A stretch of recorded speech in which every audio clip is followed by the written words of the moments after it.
भगवते वासुदेवाय नमः। तो आज मैं आप लोगों को गीता के द्वितीय अध्याय जिसमें कि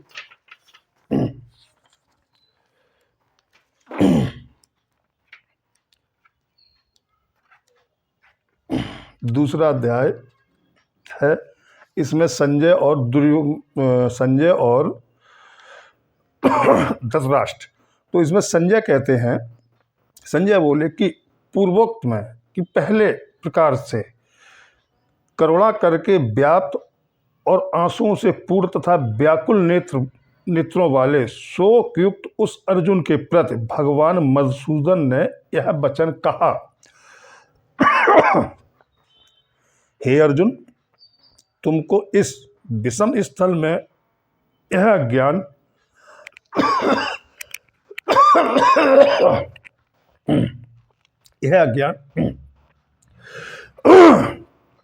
किस हेतु से प्राप्त हुआ, क्योंकि यह न तो श्रेष्ठ पुरुषों से आचरण किया गया है, न स्वर्ग को देने वाला है, न कीर्ति को करने वाला है। इसलिए हे अर्जुन, नपुंसकता को मत प्राप्त हो।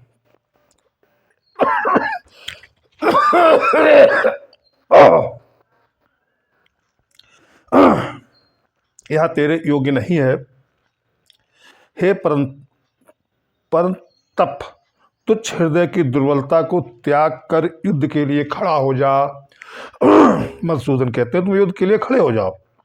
तब अर्जुन बोले कि हे मधुसूदन, हे भगवान, मैं रणभूमि में भीष्म पितामह और द्रोणाचार्य के प्रति किस प्रकार बाणों करके युद्ध करूंगा। किस प्रकार भीष्म पितामह हैं, द्रोणाचार्य हैं, जिन्होंने मैं शिक्षा दी है, मैं उनसे किस तरीके से युद्ध करूंगा।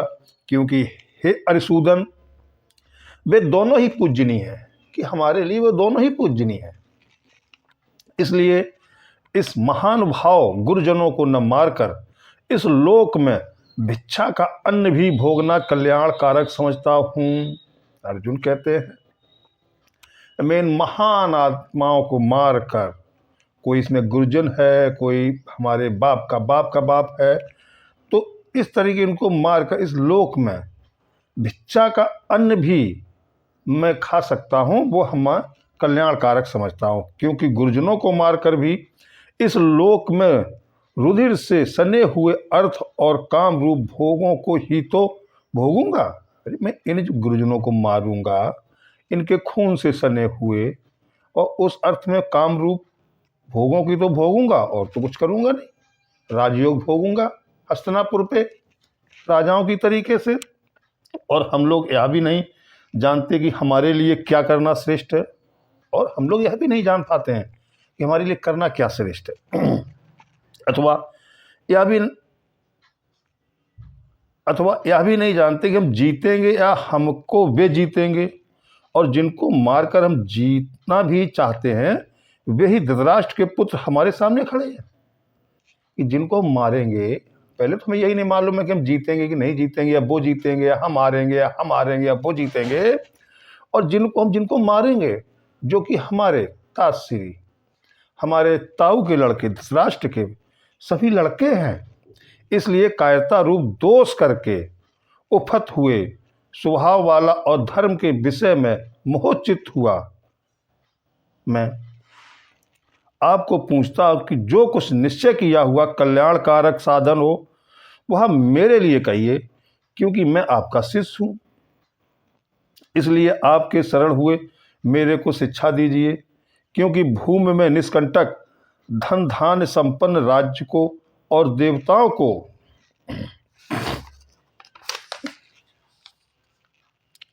स्वामी पने को प्राप्त होकर भी मैं उस उपाय को नहीं देखता हूं जो कि मेरी इंद्रियों को सुखाने वाले शोक को दूर कर सकें।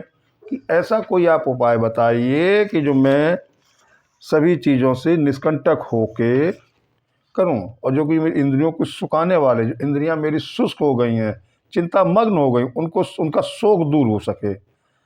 संजय धृतराष्ट्र बोलते हैं, हे राजन, निद्रा को जीतने वाले अर्जुन अंतर्यामी श्री कृष्ण महाराज के प्रति इस प्रकार कहकर फिर श्री गोविंद भगवान से युद्ध नहीं करूंगा ऐसा स्पष्ट कहकर चुप हो गए। संजय कहते हैं कि जो नींद को जीत चुके हैं अंतर्यामी श्री कृष्ण भगवान के प्रति अर्जुन ने गोविंद भगवान से कहा मैं युद्ध नहीं करूंगा ऐसा स्पष्ट कहकर वो चुप हो गए।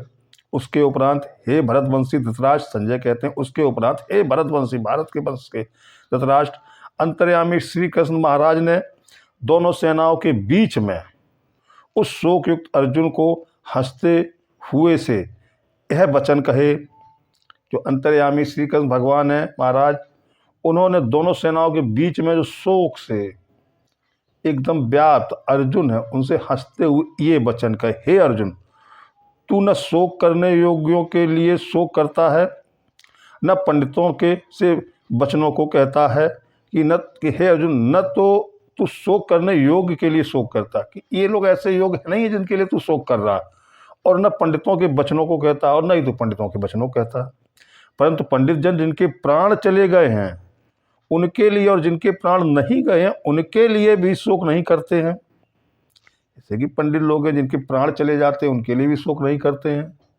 जिनके नहीं गए हैं उनके लिए भी शोक नहीं करते, क्योंकि आत्मा नित्य है, क्योंकि आत्मा अमर है, इसलिए शोक करना अयुक्त है। वास्तव में न तो ऐसा ही है कि मैं किसी काल में नहीं था अथवा तू नहीं था अथवा यह राजयोग राजा लोग नहीं थे, और न ऐसा ही है कि इससे आगे हम सब नहीं रहेंगे, किंतु जैसे जीवात्मा की इस देह में कुमार युवा और वृद्धावस्था होती है वैसे ही अन्य शरीर की प्राप्ति होती है, उस विषय में धीर पुरुष नहीं मोहित होता है। अर्थात जैसे कुमार युवा और जरा अवस्था रूप स्थूल शरीर का विकार अज्ञान से आत्मा में भासता है, वैसे ही एक शरीर से दूसरे शरीर को प्राप्त होना रूप सूक्ष्म शरीर का विकार भी अज्ञान से ही आत्मा को भासता है। इसलिए तत्व को जानने वाला धीर पुरुष इस विषय में नहीं मोहित होता है। हे कुंती पुत्र, सर्दी गर्मी और सुख दुख को देने वाले इंद्रिय और विषयों के संयोग तो क्षणभंगुर और अनित्य है, इसलिए हे भरतवंशी अर्जुन उनको तू सहन कर, क्योंकि हे पुरुषेष्ठ, दुख सुख को समान समझने वाले जिस धीर पुरुष को या इंद्रियों के विषय व्याकुल नहीं कर सकते वह मोक्ष के लिए योग्य होता है। और हे अर्जुन, असत वस्तु का तो अस्तित्व ही नहीं है और सत का अभाव नहीं है, इस प्रकार इन दोनों का ही तत्वज्ञानी पुरुषों द्वारा देखा गया है। इस न्याय के अनुसार नाश रहित तो उसको जान की जिससे यह संपूर्ण जगत व्याप्त है, क्योंकि इस अविनाशी का विनाश करने को कोई भी समर्थ नहीं है, और इस नाश रहित अप्रेम नित्य रूप जीवात्मा के यह सब शरीर नाशवान कहे गए हैं। इसलिए हे भरतवंशी अर्जुन, तू युद्ध कर। तो इस आत्मा को मारने वाला समझता है तथा जो इसको मरा मानता है वो दोनों ही नहीं जानते, क्योंकि यह आत्मा न मारता है और न मारा जाता है। यह आत्मा किसी काल में भी न जन्मता है और न मरता है, अथवा यह न आत्मा को करके फिर होने वाला है, क्योंकि यह अजन्मा नित्य शाश्वत और पुरातन है। शरीर के नाश होने पर भी यह नाश नहीं होता है। हे प्रथापुत्र अर्जुन, जो पुरुष इस आत्मा को नाश रहित नित्य अजन्मा और अभय जानता है, वह पुरुष कैसे किसको मरवाता है और कैसे किसको मारता है। और यदि तू कहे कि मैं तो शरीर के वियोग का शोक करता हूँ, तो यह भी उचित नहीं है, क्योंकि जैसे मनुष्य पुराने वस्त्रों को त्याग कर दूसरे नए वस्त्रों को ग्रहण करता है, वैसे ही जीवात्मा पुराने शरीर को त्याग कर दूसरे नए शरीरों को प्राप्त होता है। हे अर्जुन, इस आत्मा को शास्त्रार्थ नहीं काट सकते हैं और इसको आग नहीं जला सकती है और इसको जल गीला नहीं कर सकते हैं और वायु नहीं सुखा सकता है, क्योंकि यह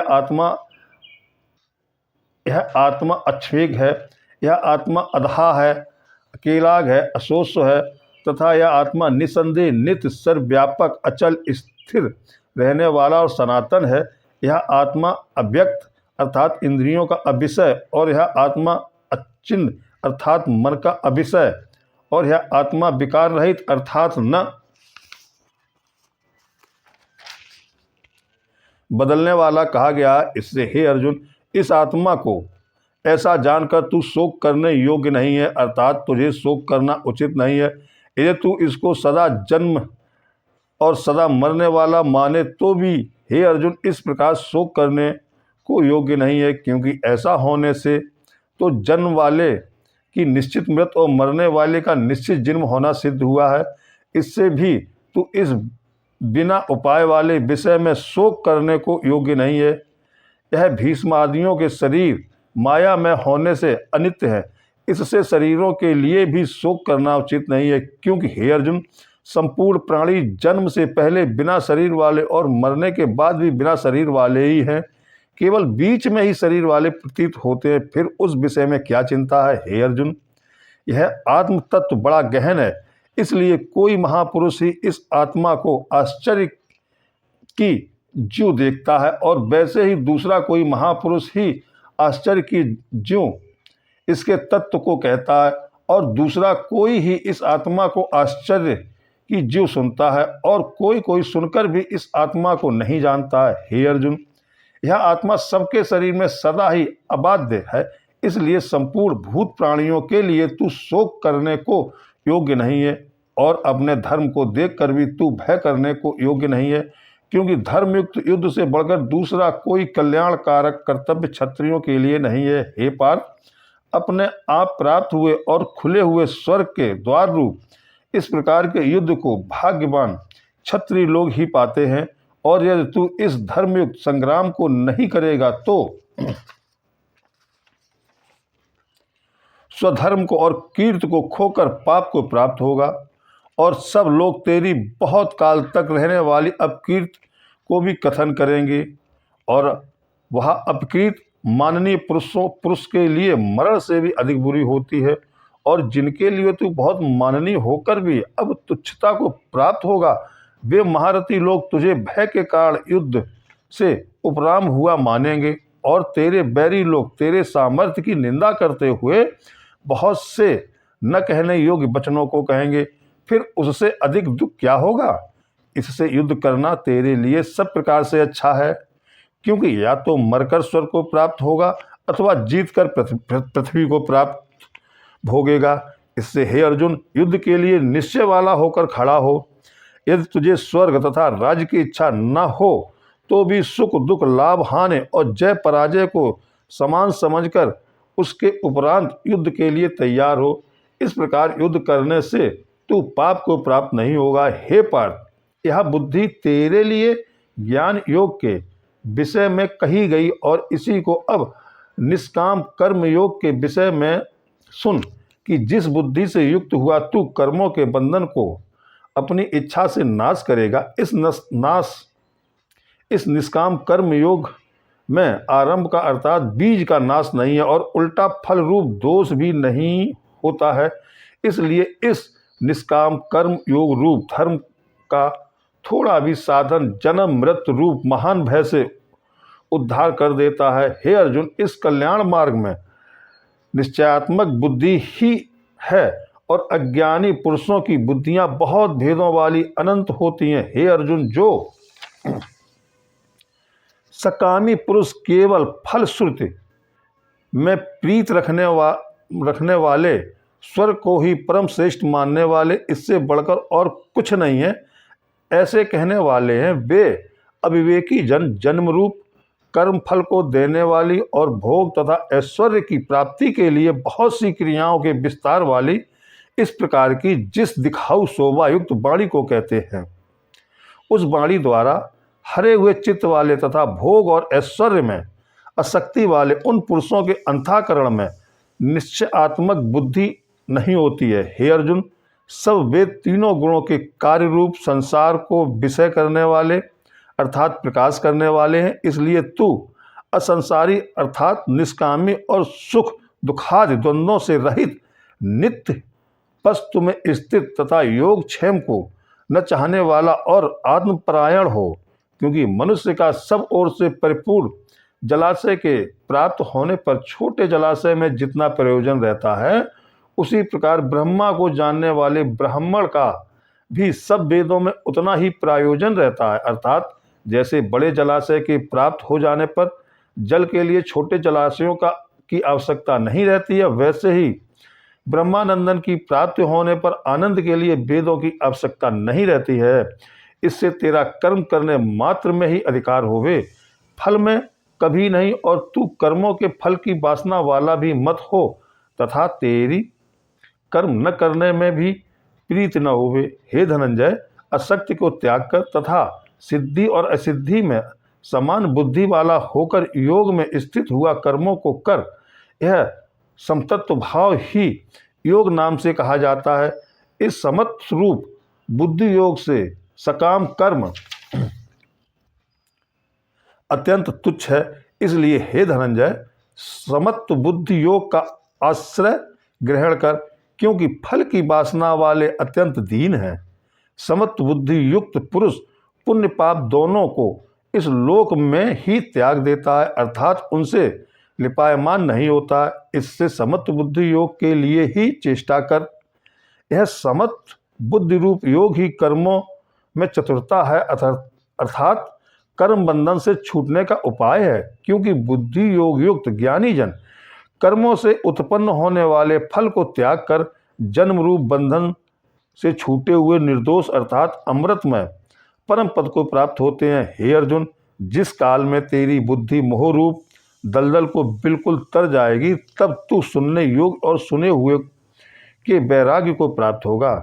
जब तेरी अनेक प्रकार के सिद्धांतों को सुनने से विचलित हुई बुद्धि परमात्मा के स्वरूप में अचल और स्थिर ठहर जाएगी, तब तू समत्व रूप योग को प्राप्त होगा।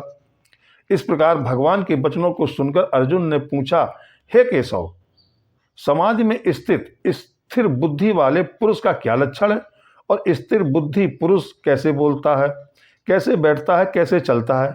उसके उपरांत श्री कृष्ण महाराज बोले, हे अर्जुन, जिस काल में यह पुरुष मन में स्थित संपूर्ण कामनाओं को त्याग देता है, उस काल में आत्मा से ही आत्मा में संतुष्ट हुआ स्थिर बुद्धि वाला कहा जाता है, तथा दुखों की प्राप्ति में उद्वेग रहित है। मन जिसका और सुखों की प्राप्ति में दूर हो गई हो, स्पृहा जिसकी तथा नष्ट हो गए हो, राग भय और क्रोध जिसके, ऐसा मन स्थिर बुद्धि कहा जाता है। जो पुरुष सर्वस्व स्नेह रहित हुआ उन शुभ तथा अशुभ वस्तुओं को प्राप्त होकर न प्रसन्न होता है न द्वेष करता है, उसकी बुद्धि स्थिर है।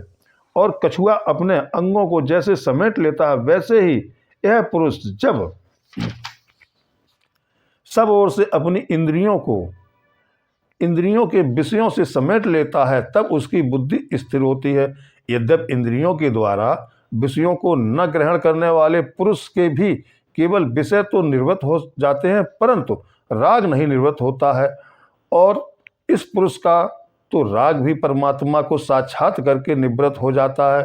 और हे अर्जुन, जिससे कि यत्न करते हुए बुद्धिमान पुरुष के भी मन को यह प्रमथन स्वभाव वाली इंद्रियां बलात्कार से हर लेती हैं, इसलिए मनुष्य को चाहिए कि उन संपूर्ण इंद्रियों को बस में करके समाहित चित्त हुआ मेरे परायण स्थित होवे, क्योंकि जिस पुरुष के इंद्रियां बस में होती हैं उसकी ही बुद्धि स्थिर होती है। हे अर्जुन, मन सहित इंद्रियों को बस में करके मेरे परायण न होने से मन के द्वारा विषयों का चिंतन होता है, और विषयों को चिंतन करने वाले पुरुष ही उन विषयों में आसक्त हो जाती है, और आसक्ति से उन विषयों की कामना उत्पन्न होती है, और कामना में विघ्न पड़ने से क्रोध उत्पन्न होता है।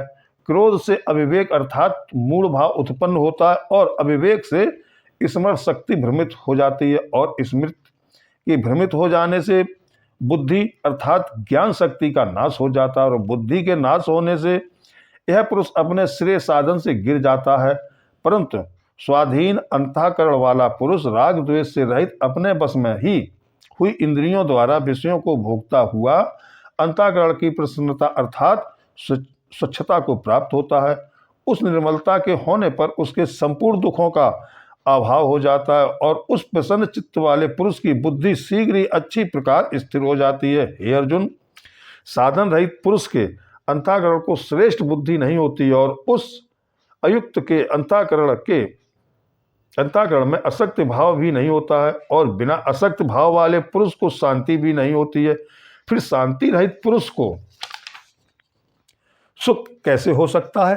क्योंकि जल में वायु नाव को कैसे हर लेता है, वैसे ही विषयों में विचलित हुई इंद्रियों के बीच में जिस इंद्रिय के साथ मन रहता है वह एक ही इंद्र इस अयुक्त पुरुष की बुद्धि को हरण कर लेती है।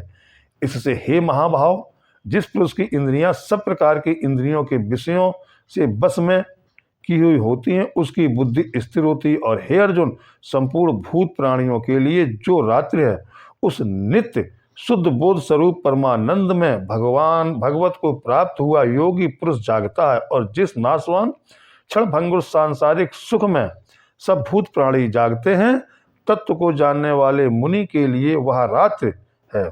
जैसे सब ओर से परिपूर्ण अचल प्रतिष्ठा वाले समुद्र के प्रति नाना नदियों के जल उसको चलायमान न करते हुए भी समा जाते हैं, वैसे ही जिस स्थिर बुद्धि पुरुष के प्रति संपूर्ण भोग किसी प्रकार का विकार उत्पन्न किए बिना ही समा जाते हैं, वह पुरुष परम शांति को प्राप्त होता है, न कि भोगों को चाहने वाला।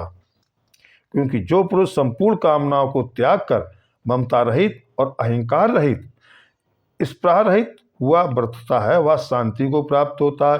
हे अर्जुन, यह ब्रह्मा को प्राप्त हुआ पुरुष की स्थिति है। इसको प्राप्त होकर मोहित नहीं होता है और अंतकाल में भी इस निष्ठा में स्थिर होकर ब्रह्मानंदन को प्राप्त होता है।